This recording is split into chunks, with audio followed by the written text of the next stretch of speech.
Have you ever had trouble trusting God, their Father, with things that are going on in your life? If so, you're not alone. My name is Ben. It's my passion to equip you to know and to follow Jesus. And I can't think of a better way to do that than reading your scripture. And in scripture, we see steps that we can take to help us learn to trust God the Father more and more in our daily walk. And we see these steps in the life of Jesus. In Luke 4, we see that Jesus is tempted 3 times. He is baptized and then driven out into the wilderness. And in my previous video, I talk about how to overcome temptation, and that is through trust. In this video, I want to talk about how we develop that trust in God the Father more. If you ever find yourself wanting to trust God more, but you failed, probably because you didn't know the steps that God has given us to take to deepen that trust in God. Well, Jesus shows us how to do that when he's driven into the wilderness by the Spirit through 3 disciplines: fasting, silence, and solitude. Jesus, when he's in the wilderness, he begins by fasting for 40 days. He doesn't eat or drink. I don't recommend that.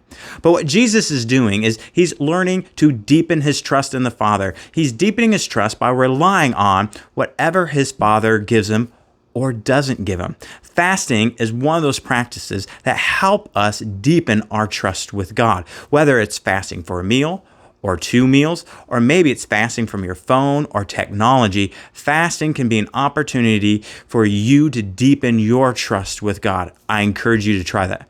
The second thing that Jesus does is he goes out in solitude by himself. We are surrounded by people. We're surrounded with our phones. We're surrounded by TV and messages that are bombarding us constantly that we forget God's voice. It gets drowned out. Solitude is a way to rely on God's presence and God's presence alone. That means finding a quiet place if you can. A 15-minute walk in a wooded area is fantastic in deepening your trust with God. But even if it's just going into your room and shutting off all electronics and having time where you're by yourself with no one and nothing else that can message you, ding you, ring you, or draw your attention away from God, helps deepen trust in God the Father. The third thing that Jesus does is silence. So part of solitude is being silent, not only with the things around you, but also being silent within, learning to turn off that constant thinking brain. How do you do that? Well, if you have a place of solitude, you begin by breathing.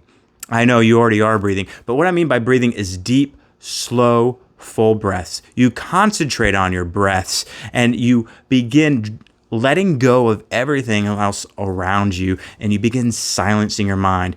Do it for 5 minutes.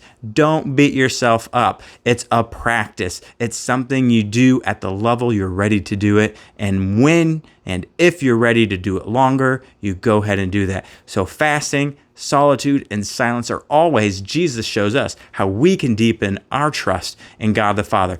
And by doing that, we're able to live lives more like him.